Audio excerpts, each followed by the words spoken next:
Hello, my name is Jared Cantrell and this is my games production work week 10. So I started in week 4, where I spent an entire day completing all of the Unity tutorials and getting up to the correct level. As you can see, I have rethemed the entire game from Space Shooter to all of the assets are completely royalty free, and either I've made them myself or I found a free, copyright free version off the internet. So this is how it plays so far. It has sound, basic particle effects, shooting, but it does sometimes get a frame rate issue. And barrels drop fine. So you have a secondary player projectile, you have live, score, good music, everything like that. So I still need to add a scrolling background, which is pretty basic. I mean, it'll only take me, 10 minutes to do one of those. And then I'm going to add enemy AI and touchscreen controls, and it will be completely finished, the entire project. So this is the concept image from whatever week.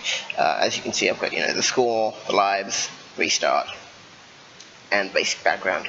But I did manage to actually find a good background which is this one, between then and now. So this is what I want the finished product to look like. It has mines, has rocks, it has live, score. Score is obviously default from the Unity tutorial, but lives are brand new. And enemy submarines, they're still what I'm working on. So let me just pop to Blender, and these are all the 3D models in the entire game. As you can see, I've literally just taken the player sub that I made, which took me an hour, very basic, and then made another version and rethemed it for the enemies. So you have the enemy sub there, top-down view, still a lot of detail, that's what I was aiming for, because you don't see anything from the sides. And then you have the rock, which is just a random enemy and then you have the player projectile. As you can see, it doesn't quite line up on the sides. I did try and get it as close as I possibly could, but it doesn't actually matter anyway because you only see the top. I mean, I could literally just have no textures at the bottom and it would be fine. The mine, I designed this to try and look like it was made of old pieces of scrap metal, different colors and shades and everything like that.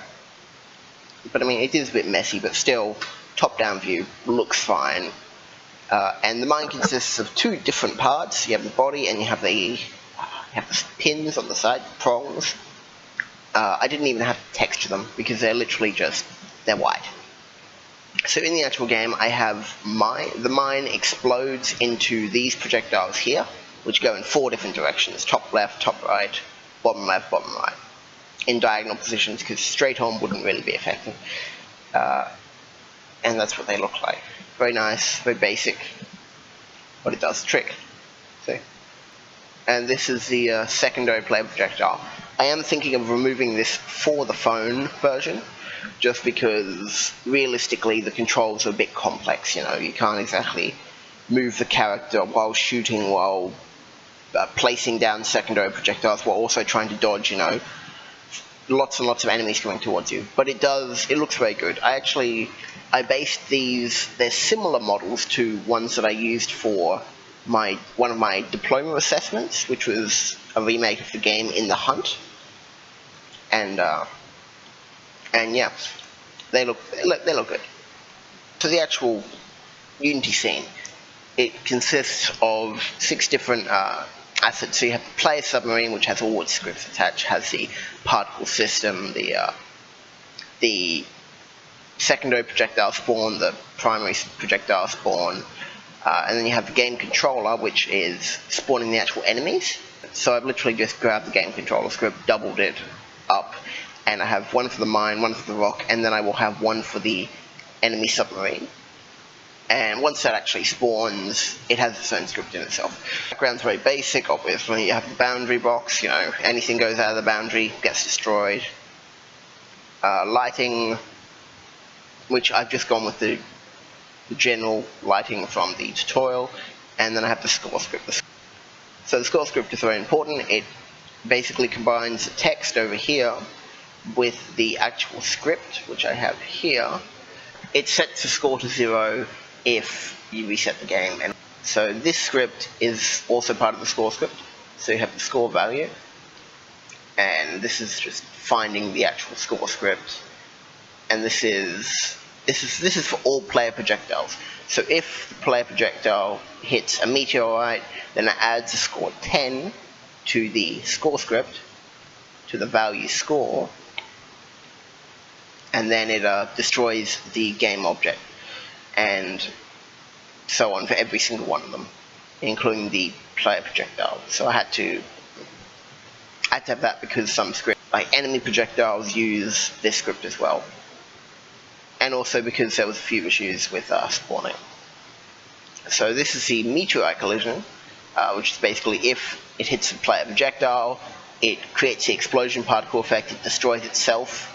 Same with if hitting the player, the mine projectile, the meteor, anything pretty much. And I had to make it so that it would also work if it hit enemies.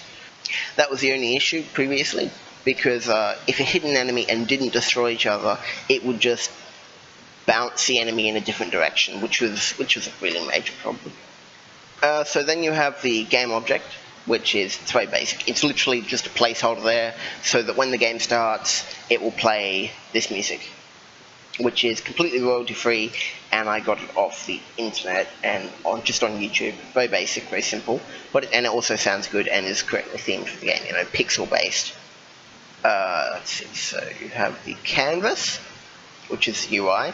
You have lives, all for 1, 2, 3 lives, and then you have on the player submarine. Player submarine is very important. It uses the images from Life 1, Life 2, and Life 3, and also the text restart to appear, which is currently invisible, to make the player die, pretty much. Now, if the player is on 3 lives and Life 3 disappears, if the player is on 2 lives, Life 2 disappear, if the player is on 1 life, Life 1 disappear. And then it will make the player invisible. It will literally disable the mesh renderer and the rigid body and the controls, so that the player can't move, just to simulate death, because respawning the actual player is a very complex process, and it was much easier just to make the player invisible, honestly. So you can set the number of lives, but really 3 is the maximum number without changing the number of assets. So if I wanted, I could take the live assets here and expand them all the way down here, and then change the number to 12 or whatever, and it would work. So you have obviously have the first projectile, the second projectile, and the spawns for them attached, as well as the speed that it can move, and the fire rate, and the barrel fire rate, which is one of the original parts of the Intuit tutorial. You also have the renderer for the subs. That's only there so you can disable it. And then you have the explosion particle effect. The particle effects I'm very proud of. I made them myself. It only took me a little bit of time, but they look really good. So if you just have a look from anything exploding at all, got a lovely particle effect there. Looks really good. Looks really nice and smooth, and it really makes the game a lot better. So you've got the boundary and everything else. This is player control script. It's probably the most complex script that I have on here in the entire Unity build.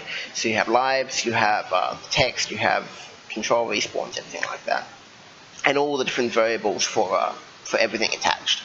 And then you have void start. So by default, restart.enabled equals false. Basically, that is just a bool that makes it so that you can't restart while you're alive. So what was originally happening was you could spam spacebar to get infinite lives without dying ever, and also the variable can shoot.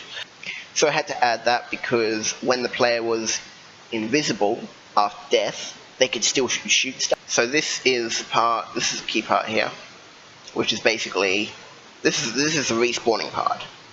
So that's finding the correct game object, the game controller game object, which has the enemy spawning. Basically, if the player final death is equal to true, and if they press spacebar, then start the entire respawn process and bring back the lives, and they can shoot again. Then they're visible, and then everything is then restart is false, and player death equals false, and it recreates the game controller, so enemies start spawning again. So it's very basic, but it was definitely needed, because otherwise enemies would still be spawning while you were dead. This part here is the lives. So it's also very basic. As you can see, it's just if lives equals 2, then disable life equals 1 visibility. So life equals 1 would disappear off here. So life 1 would disappear off there, and same with the other two, and this starts the whole respawning process. So if the player is dead, so if the player lives equals 0, then player final death equals true. You can no longer shoot, you're invisible, you can't be hit by anything, you are able to restart, and it destroys the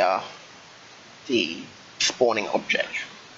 So if player dead equals true, then start the timer. This part here is the shooting mechanism. So when pressing left mouse button, it fires, pretty much. When pressing right mouse button, it fires. It instantiates a projectile, and the projectile strip takes it from there. So this is that's basic movement, very simple stuff. This is all of the collisions. Basically, if anything collides with the player, it can no longer shoot, the player is dead, the collider is false, so it goes invisible, and it creates an explosion, pretty much. And then, and then it starts a timer script up here, and that's the respawn process. So if player is dead equals true, then start a timer. If the timer is equal to time, then recreate the spawning process, make it so you can shoot again, make it all visible. And that's just for every single one of them. It also takes away life down there. This is the mine control script, also very basic. The entire purpose of this is pretty much just, if it gets hit by something, then, so if it gets hit by the player projectile, or the player or the barrel projectile, then create a bunch of different secondary projectiles, the mine projectiles, create an explosion, and then destroy itself. Very basic, very simple. And that's just the destroy by boundary script, which is also very simple. If the enemy goes out of the boundary, destroy that object. So overall, I am happy with this project. I'm not actually a coder, I'm more of an artist, which is why I've been focusing on the art style more often in this project. But I have done a little bit of coding, and it's been fun. I've enjoyed it. I would definitely get into coding a lot more now. There is a basic sprite sheet here as well. So I was planning on adding a timer to the game, which would be very simple, and then just having its own custom font, 0 to 9, counting down from 90 or something like that. But I'm not 100% sure. I mean, it would limit it would limit the maximum possibility score-wise for the player. You can see the lives there, you can see just some decorative UI stuff. And the reason I chose this theme, I thought I wanted to make my game unique. I wanted to make it look better, or at least different from every single other space game that people were making for this assessment. Thank you very much for watching this video. I hope you enjoyed.